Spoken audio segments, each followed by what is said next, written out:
देखिए, मैं समझ नहीं रहा हूँ कि कंप्लेन करने का आधार क्या है। एक बिल्कुल ही जो बिहार या पूरे पूर्वांचल या पूरे उत्तर में एक परंपरा रही है कि किन्हीं के माता पिता की मृत्यु के बाद वो मुंडन करवाते हैं।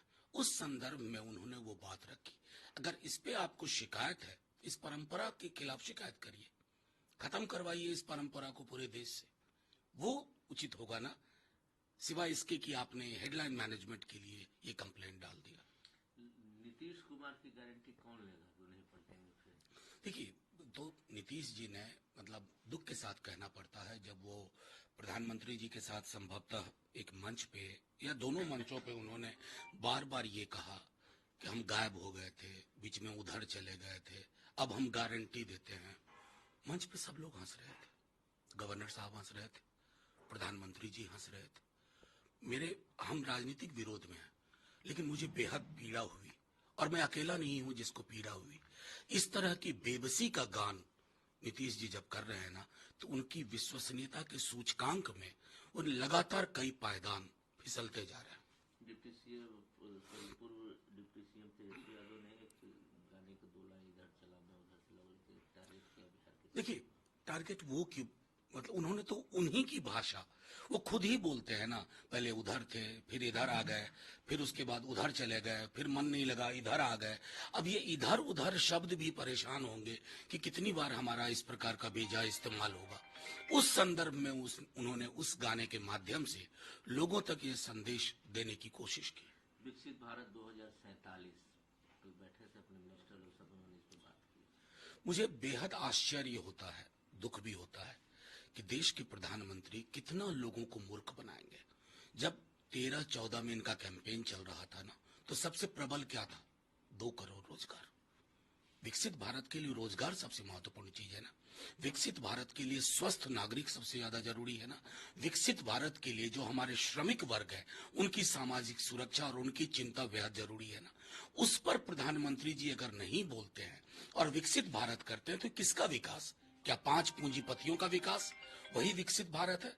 विकसित भारत के लिए जिसको कहते हैं ना, भारत माता ग्रामवासिनी, वो कितना विकसित होती है, उससे पैमाना तय होता है, वही मूल्यांकन है। प्रधानमंत्री जी खुद भी मूल्यांकन कर लें, उन्हें अफसोस होगा कि उन्होंने इस देश के 10 बरस जाया कर दिए। रेल रोको फिर से शुरू कर रहे हैं, फार्मर प्रोटेस्ट 10 मार्च से लंबा चल रहा है। देखिए, सीधी सी बात है कि अगर किसान किसानी कौम को, उसके सरोकार को आप नहीं समझेंगे और ये सोचेंगे कि माई वे और हाईवे में आप कुछ भी कर बैठेंगे, तो मैं समझता हूं कि आपके लिए वैचारिक रूप से, राजनीतिक रूप से भी ये कहीं से भी उचित नहीं है। उनकी बात मानिए, वो चांद का टुकड़ा नहीं मांग रहे हैं आपसे, अपने हकूक के लिए वहां खड़े। आसान नहीं होता है खड़ा होना।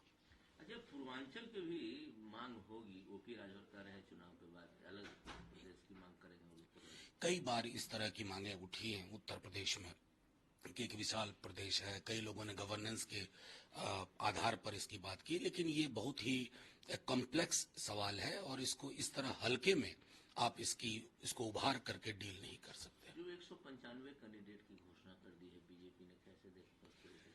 उसमें से 4 तो चले गए, 4 तो कह रहे हैं हम चुनाव ही नहीं लड़ेंगे, चाहे नितिन पटेल महसाना से हों, पवन सिंह आसनसोल से हों, और 1-2 नाम हैं।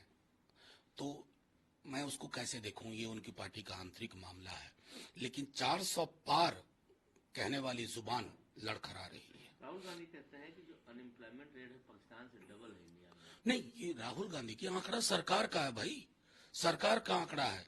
राहुल जी कह रहे हैं तो ये खबर बन जाए कि क्या भाई हर जगह खोट ढूंढते हैं। सच तो ये है कि बीते 4.5 दशक में अनएम्प्लॉयमेंट रेट इतना कहीं नहीं था, कभी नहीं था इस देश में। उसका कारण है कि सरकार की नीति और नीयत में युवाओं को रोजगार देने की कोई योजना नहीं है। जरा ये आप लोग स्वयं भी पता करिए कि कितने लोग रिटायर हुए हैं और उनके बरक्स कितनी अपॉइंटमेंट हुई है।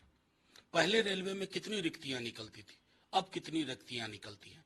सेना में तो अग्निवीर के माध्यम से आपने एक ऐसा बोझ डाल दिया है जिससे कि युवा लंबे सपने भी नहीं देख सकता। तो इन सब के मद्देनजर इन आंकड़ों को देखिए।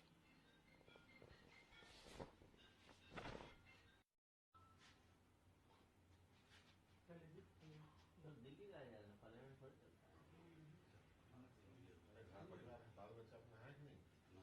तो वही काहे नहीं बुलाते हैं? अरे छोटी बेटी का लंदन स्कूल ऑफ